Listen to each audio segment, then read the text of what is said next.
Heart beat scan ఒక్క second లోనే world class 640 slide CT scan ఇప్పుడు మీ విస్టా ఇమేజింగ్ బంజారా హిల్స్ లో.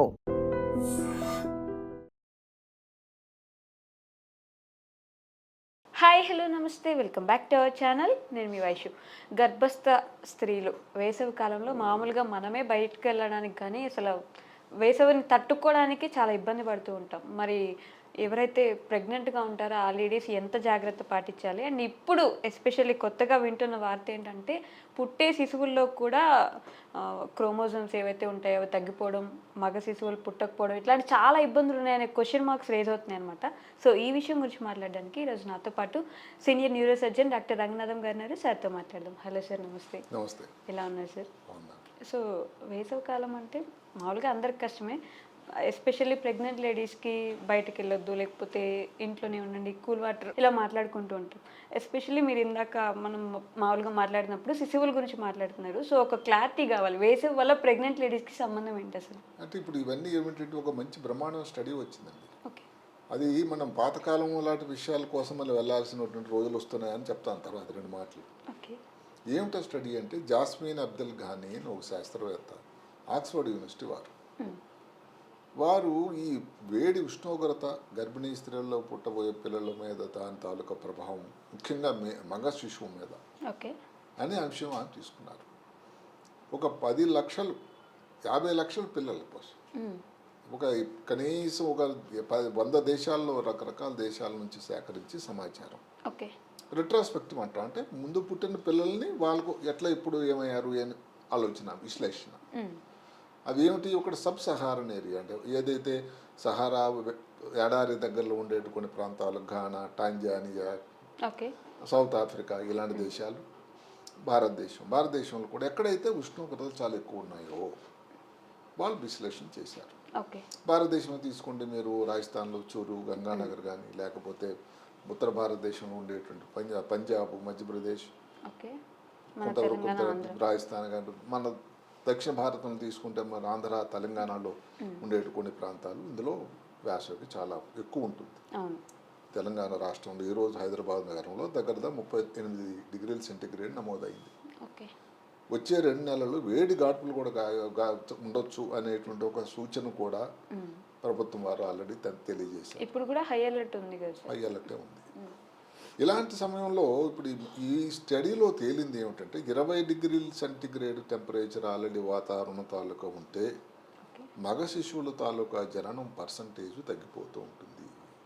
అంటే మామూలుగా ఉండేటువంటి ఏదైతే ఉందో కొంతవరకు ఈ టైంలో వేసవికాలంలో ఎవరైతే తల్లుళ్ళు గర్భవతులుగా ఉన్నారో వాళ్ళకి బీపీ రావడం కానీ, జెస్టేషనల్ డయాబెటీస్ కానీ, పుట్టబోయే పిల్ల తాలూకా తల సైజ్ చిన్నగా ఉండడం కానీ, మెదడు సైజ్ చిన్నగా ఉండడం కానీ, స్టిల్ బర్త్స్ అండి, ఇది ప్రిమేచర్ బర్త్స్ 9 నెలల వరకు ఉండకుండా మధ్యలో అబార్షన్స్ అయిపోవడం కానీ, ఇలాంటివి జరుగుతున్నది ఒక ఎత్తునట్టే మగ శిశువు తాలూకా పర్సంటేజ్ అనేది తగ్గిపోతూ ఉంటుంది. ఎంతవరకు అంటే దగ్గర ఒక 100 శిశువులకి దగ్గర 4 శిశువులు మగవాళ్ళు తగ్గిపోతున్నారు.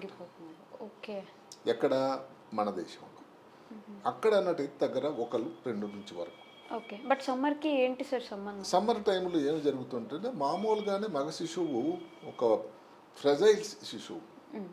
ఈ సమ్మర్ టైంలో మెదడులో తాలూకు దాని ప్రభావం వచ్చి మగ శిశువు పుట్టడానికి ఉండడానికి క్రోమోజోముల్లో మార్పు కల్పిస్తుంది అని వాళ్ళ విశ్లేషణ. వేసవి వల్ల ఏం కారణం వల్ల జరుగుతుందని చెప్పడం కన్నా వాళ్ళు ఆ టైంలో ఆ విశ్లేషణ, వేసవి కాలంలో ఎవరైతే ఈ టైంలో మన దేశంలో అనుకోండి, ఇప్పుడు జనవరిలో ఎవరో ప్రెగ్నెంట్ అయ్యారు. మన దేశంలో ఏమిటి?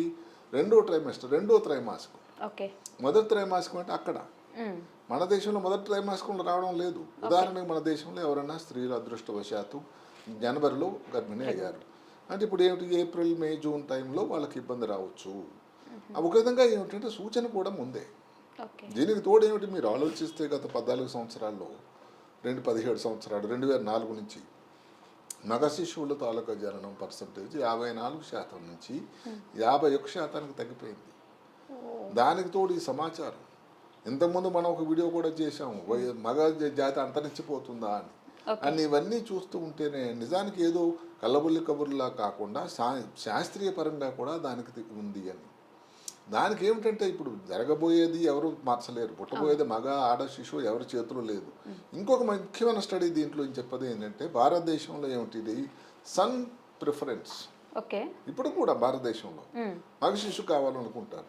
3 అమ్మాయిలు ఉన్న తర్వాత 4వ తల వెయిట్ అబ్బాయి కోసం చేస్తారు. వెయిట్ చేస్తారు. అవును. ఈ సబ్ సహారన్ స్టేట్లో అది లేదటండి, ఆ ప్రిఫరెన్స్ లేదు. ఓకే. ఎంత ప్రభుత్వం ఎన్ని నిబంధనలు విధించినా కూడా మన దేశంలో ఏదైతే సెక్స్ రిలేటెడ్ అబార్షన్స్ ఎక్కువ. అంటే ఆడ శిశువు అని కానీ ఎవరన్నా పొరపాటున అల్ట్రాసౌండ్లో చెప్తే దానికోసం ఇబ్బందులు కలిగిస్తున్నారు ఇప్పటికి కూడా. అందుకనే ఎంతరో కట్టుదిట్టమైన చట్టాన్ని తీసుకొచ్చారు. ఏంటంటే డాక్టర్ చేసే అల్ట్రాసౌండ్ చేసే డాక్టర్ గారు కానీ గైనకాలజిస్ట్ కానీ శిశువు తాలూకా అసలు ఏదైతే ఉందో ఎన్నో చెప్పకూడదు. ఇన్ని జరిగినా కూడా ఇంకా జరుగుతూ ఉన్నాయి. సో అదే కాకుండా సన్ ప్రిఫరెన్స్ ఎక్కువ. ఆ సహారా స్టేట్లో ఆఫ్రికా వాళ్ళు ఆర్థికంగా వెనుకబడినా కూడా అక్కడ లేదట. మగ శిశువు అయినా ఆడ శిశువు ఒకటైనా యాక్సెప్ట్ చేసేది. అక్కడ ఒక ఇబ్బంది, అక్కడ అలాంటి పరిస్థితుల్లో కూడా ఇక్కడ సన్ ప్రిఫరెన్స్ ఉండి కూడా భారతదేశంలో ఎందుకు మగ శిశువులు పుడుతున్నారంటే ఇక్కడ టెంపరేచర్ పుట్టడం తక్కువ పుడుతున్నారంటే ఈ టెంపరేచర్ ఏదైతే ఉందో ఈ ఉష్ణోగ్రత తాలూకా ప్రభావం అని ఈ జాస్మిన్ అబ్దుల్ ఘానీ గారు విశ్లేషణ చేశారు. సో పేరెంట్స్ అంటే కాబోయే పేరెంట్స్ ఎలాంటి జాగ్రత్తలు తీసుకుంటే అదే కాకుండా ఏమిటంటే మగ శిశువు గురించి 2 మాటలు. ఎందుకంటే ఫ్రెజైల్ మేల్ చైల్డ్ అని ఒక మాట వచ్చింది. ఫ్రెజైల్ అంటే ఏమిటంటే చాలా సున్నితం, చాలా ఈజీగా విరిగిపోవచ్చు. ఇప్పుడు మనం ఏదో గ్లాస్ వస్తువు పెట్టాం టేబుల్ మీద చూడడానికి, టేబుల్ పేపర్ పెట్టాం చూడడానికి చాలా అందంగా ఉంటుంది. పొరపాటున కింద పడింది అనుకోండి ఏమవుతుంది, ఛిద్రం అయిపోతుంది. అలాగే కొన్ని సామాన్ల మీద ఫ్రెజైల్ హ్యాండిల్ విత్ కేర్ అని రాసింటారు. అలాంటిదే మగ శిశువు అట. పుట్టినప్పటి నుంచి తల్లి గర్భంలో ఉన్నప్పటి నుంచి కారణాంతర వల్ల ఎందుకు కొన్ని సైంటిఫిక్ కారణాలు మనం చెప్పుకుంటాం. మగ శిశువు ఫ్రెజైల్ చైల్డ్. వాళ్ళకు వచ్చేటివి కొన్ని ఇబ్బందులు కానీ పెరుగుదల నుంచి కానీ లేకపోతే తర్వాత వచ్చే కానీ మోర్టాలిటీ ఏదైతే మరణాల సంఖ్య కానీ ఎక్కువ.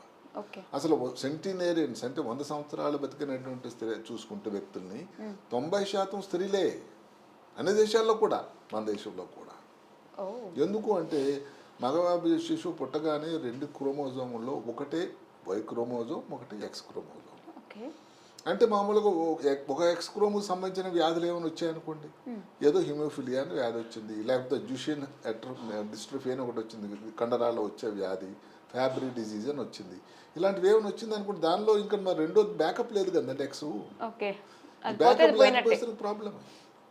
అందువల్ల ఇలాంటి వ్యాధులన్నీ కూడా జన్యుపరంగా ఎక్స్ జన్యుపరంగా వచ్చే వ్యాధులన్నీ కూడా మగ వాళ్ళలోనే వస్తున్నాయి, ఆడవాళ్ళు రావటం లేదు. సో అది ఒకటి ప్రాబ్లం అవుతుంది. అదే కాకుండా చిన్నప్పటి నుంచి కూడా మగ శిశువులు ఏమిటంటే వాళ్ళు కొంచెం సెన్సిటివ్గా ఉంటారు, కొంచెం ఇరిటబుల్గా ఉంటారు. సమాజం అన్నది కూడా ఒక విధంగా వాళ్ళకి ఎగనిష్టం. మీరు అడగొచ్చు సమాజం ఎలాగండి, మగ శిశువు అంటే మగవాడు ధైర్యంగా ఉండాలి, మగవాడు కన్నీళ్ళు పెట్టకూడదు, అసలు ఏడవకూడదు, మగవాళ్ళు ఏడవడం ఏంటి, ఆడదా ఏడవచ్చు అని ఇంకా ఈ రోజు కూడా సమాజంలో ఉండేటువంటి మాట నాటుకుపోయింది. అక్కడ ఇప్పుడు అబ్బాయి దానివల్ల ప్రాబ్లం ఏంటి అని అడగొచ్చు. ఒక అబ్బాయికి ఏదో ఇబ్బంది వచ్చింది, ఆఫీసులో ఏదో ఇబ్బంది వచ్చింది, లేకపోతే కాలేజీలోనే వచ్చింది, ఫలితాలు అనుకున్నట్లు రాలేదు, ఆ బాధపడడానికి కూడా ఏదో కళ్ళనీళ్ళు పెట్టడానికి కూడా ఉండే పరిస్థితి అయిపోయింది. దానివల్ల తనలో తానే దిగమింగుకొని ఎవరికి చెప్పలేక సూసైడ్లు కమిట్ చేసేటువంటి పరిస్థితులు సన్నివేశాలు కూడా వచ్చాయి. ఎందుకు అంటే మగ శిశువు. అందువల్ల భారత ప్రభుత్వం కూడా దీనికి కొన్ని చర్యలు మీరు అడిగారు. వేసవికాలంలో ఏమిటంటే గర్భిణీ స్త్రీలు ఎక్కడైనా టెస్టుల కోసం వెళ్తారు డాక్టర్ గారి దగ్గర, యాంటీనేటల్ క్లినిక్ అంటాం గర్భిణీగా ఉన్నప్పుడు. అక్కడ ఉండేటి క్లినిక్స్లో వేడి ప్రసరణ అనేది ఎక్కువ ఉండకుండా కొన్ని సౌకర్యాలు కల్పిస్తే బాగుంటుంది పుట్టబోయే పిల్లలకు కూడా నా అనిపిస్తుంది. మాటకు ఉదాహరణకి ఈ సిమెంటు ప్రాంతంలో ఏమిటంటే ఈ తాలూకు ఉష్ణోగ్రత తాలూకా ప్రసరణ ఈజీ ఉంటుంది, అందువల్ల వేడిగా ఉంటుంది. అలాంటి కాకుండా ఈ మట్టితో చేసినటువంటి గోడలు, మందంగా ఉండే గోడలు కానీ దాని మీద ఇప్పుడు మీరు టెంపుల్స్కి వెళ్తుంటే వేసవికాలంలో కాళ్ళకు మంటలు లేకుండా ఒక వైట్ పెయింట్ వేస్తారు. అలాంటి పెయింట్ వేయడం కానీ ఏదన్నా కానీ కొన్ని ఈత చేపల లాంటి నుంచి చేసే దాని మీద నీళ్ళు చిమ్మితే కూడా చల్లగా ఉంటుంది. ఎయిర్ కండిషన్ ఉంటే సరే కనీసం ఎయిర్ కండిషన్ లేకపోయినా కానీ ఎయిర్ ప్రసరణ తూర్పు ఉండేటువంటి ద్వారం నుంచి పశ్చిమ ద్వారానికి గాలి చోటు వెళ్తుంటే అంత వేడిగా ఉండదు. చల్లటిని ఉండేటువంటి వస్తువులు ఏదో తీసుకోవడం వల్ల గర్భిణీ స్త్రీకి మాటగా దోసకాయ కానీ లేకపోతే ఏదన్నా వాటర్ మెలన్ కానీ పెరుగు కానీ కోకోనట్ వాటర్ కానీ ఇలాంటివి తీసుకునేటది కూడా చల్లగా ఉండడానికి. ఏదైతే గర్భిణీ స్త్రీలు వెళ్ళి యాంటీనేటల్ క్లినిక్లో అక్కడ చల్లటి నీళ్ళు తాగేటువంటి సౌకర్యం. పాత రోజులు ఎందుకు రాలేదు సార్ ఇలాంటి ప్రాబ్లమ్స్? పాత రోజులు తక్కువ. పాత రోజులు ఏమిటంటే నాన్నమ్మ బామ్మ కూడా అమ్మాయి నువ్వు గర్భిణిగా ఉన్నా బయటకు వెళ్ళకే అమ్మా అని చెప్పేవారు, నీడపట్లు ఉండేవాళ్ళు. ఇప్పుడు అందరూ బయట రోడ్డు మీదకి వెళ్ళాల్సి వస్తుంది, పని చేయాల్సి వస్తుంది. మగవాళ్ళ స్త్రీ అందరూ పని చేస్తున్నారు. దానివలన ఇలాంటి ఇబ్బందులు కొత్తగా రావడానికి ఆస్కారం ఉంది. అంటే గర్భిణీ స్త్రీలు బయటకు వెళ్ళి ఉద్యోగం చేయొద్దని కాకపోయినా ఈ సమయాలు మాటకు ఉదాహరణ 11, 12 అప్పుడు వాళ్ళకి మధ్యాహ్నం డ్యూటీ లేకుండా చూసేటువంటి బాధ్యత కానీ ఓకే ఎంఎన్సీస్ కంపెనీస్ కానీ అలా ఉండేటది ఇలాంటి ఇబ్బందులు రాకుండా ఉండడానికి అవకాశం అవకాశం ఉంటుంది. Okay sir, thank you. Right.